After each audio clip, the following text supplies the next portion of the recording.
I'm 22 years old and my life has always felt pretty ordinary. Until 2 months ago, when my dad showed up at my college apartment with a suitcase and no warning. He said he needed a place to crash, just for a few days, while he and my mom worked things out. I was shocked, but I didn't think too much of it. My parents have been together for over 20 years, and I'd never once seen them fight in a way that seemed serious, so I figured this was temporary. I even tried to see it as a chance to spend some extra time with him, which felt kind of nice since I usually only see my parents on holidays. The first night he stayed with me, he insisted on paying for dinner, telling me it was his turn to take care of me for once. That should have been sweet, but there was something strange about the way he said it, like he was trying to make up for something I didn't understand yet. He kept checking his phone, looking nervous, and didn't seem to want to talk about Mom. I pushed a little, asked what had happened, but all he said was, "She'll be fine, we just need some space." At the time, I left it alone, but that decision ended up being the beginning of a nightmare I never saw come. The few days turned into 2 weeks.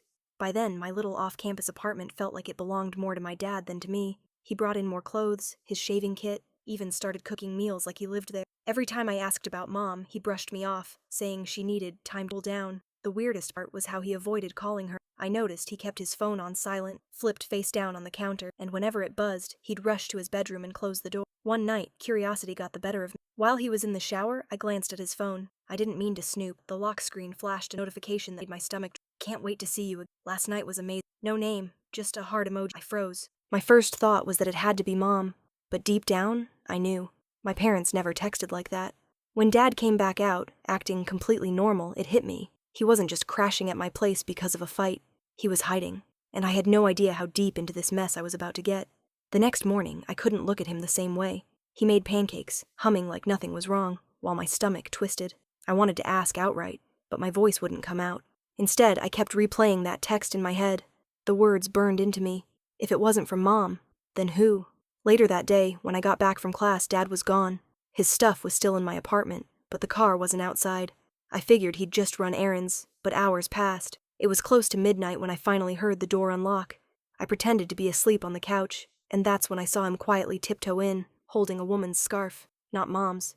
A silk, floral one I'd never seen before. He tucked it deep into his bag like he was hiding evidence. That night, I barely slept.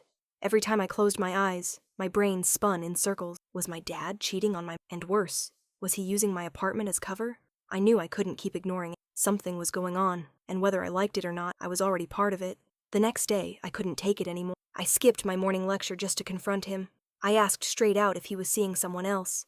His face shifted in a way I'll never forget. First shock, then this tired, almost guilty look, like I had caught him mid-crime. But instead of denying it, he gave me this half-smile and said, "You don't understand, kid. It's complicated." That answer was worse than a confession. It was like he wasn't even ashamed. He didn't say no, didn't even try to lie, just brushed me off like I was too young to get it.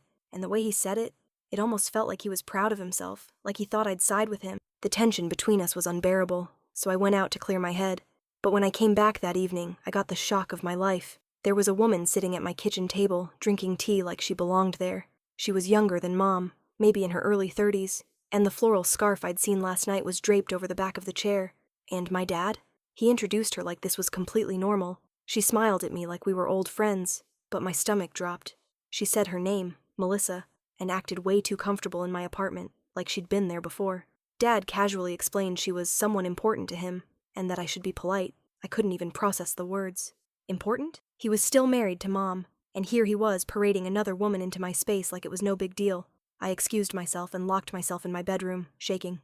My phone buzzed on the desk. It was Mom. She asked if Dad had been around lately because she hadn't heard from him in days. My hands went numb. She didn't know. She had no idea where he was, let alone that he was playing house with another woman under my roof. I stared at her message for a long time, debating.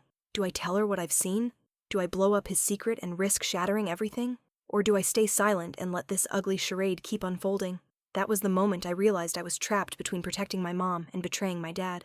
That night, the walls of my apartment felt like they were closing in. I could hear them laughing in the kitchen, clinking glasses, like it was their place now. I couldn't eat, couldn't focus.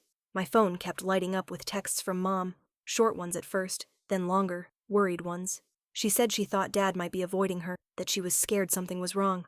The guilt ate at me until I finally cracked. I texted her back and told her she needed to come see me in person, that I couldn't explain over the phone. She said she'd drive down the next day. My chest was tight all night, imagining what was going to happen when she walked through that door. But the next morning, before Mom even got there, Melissa left early. Dad sat across from me at the table, sipping coffee, acting casual. He said almost cheerfully that Melissa might be staying over more often. He looked me right in the eye, like he was daring me to object, and all I could think was, tomorrow, when Mom shows up, he's not going to be able to hide anymore. When Mom arrived, I felt my heart pounding so hard it hurt. She hugged me like nothing was wrong, like she thought this was just a casual visit. Dad was on the couch, cool as ever, acting like he'd been waiting for her. He didn't even look nervous, which made it worse. I tried to keep Mom in the kitchen so I could tell her privately, but Dad followed us in, pretending everything was fine. I was about to blurt it out when fate beat me to it. Melissa walked through the door. She hadn't even knocked. She strolled in with a bag of groceries, smiling, until she saw Mom standing there. The air turned electric. Mom froze, her smile slipping into something cold and sharp. Melissa's face went pale, and for a second I thought she'd bolt, but instead she just stood there gripping the bag like it would protect her. "Dad?" He didn't rush to explain, didn't apologize. He just said in the calmest voice, "Well, I guess it's time you knew." Mom looked from him to me, her eyes wide, and I realized she thought I'd been keeping this secret from her all along. The kitchen erupted in seconds. Mom's voice cracked when she demanded to know who Melissa was, but Dad stayed eerily calm, almost smug, like he'd been rehearsing this moment. He told her flat out that he was in love with Melissa, that he hadn't planned to tell her this way, but since she forced his hand, there was no point in hiding it anymore. Mom's face went white.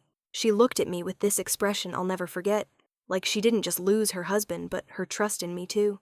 She asked how long I'd known. My throat closed up, and the silence said everything. She turned away from me like I'd betrayed her too. Then Melissa, unbelievably, stepped in like she had any right. She said she wasn't trying to replace anyone, that she and Dad just connected. That word, connected, made Mom explode. She hurled the grocery bag across the room, cans rolling across the floor, and shouted that they could both rot in hell. Dad didn't move. He didn't chase her when she stormed out. He just muttered, "She'll come around." And in that moment I realized he really believed it. The second Mom left, I couldn't breathe. I felt like my chest was caving in. Dad just sat there, leaning back like nothing catastrophic had just happened, while Melissa quietly picked up the spilled groceries like she belonged there. My hands were shaking. I couldn't stop thinking about the way Mom looked at me, as if I'd chosen him over her, and maybe, in her mind, I had. By letting him stay, by keeping my mouth shut, I'd already betrayed her. The guilt was crushing, but at the same time Dad was staring at me with this unspoken expectation, like I was supposed to back him up. When I didn't say anything, he finally broke the silence. He told me I was an adult now, and adults had to pick sides. He said he hoped I was smart enough to see which side was worth choosing.